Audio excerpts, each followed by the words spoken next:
একজন বুড়ি মহিলার গল্প।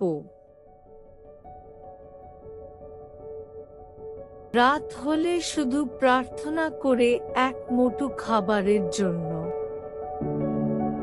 ভিক্ষাও তেমন পাই না, কারণ গ্রামে সবাই খেটে খাওয়া মানুষ। বুড়ি মহিলা না খেয়ে বেড়ালকে খাওয়াই। এই দুনিয়াতে আপনজন বলতে শুধু একটা বিড়াল।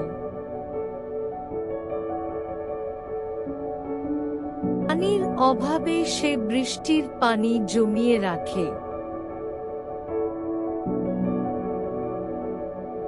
বুড়ির খাবারের অভাব আছে, কিন্তু মনের সুখের কোনো অভাব নাই। আর রাতের অপরূপ সুন্দর চাঁদ দেখে তার রাত কাটে।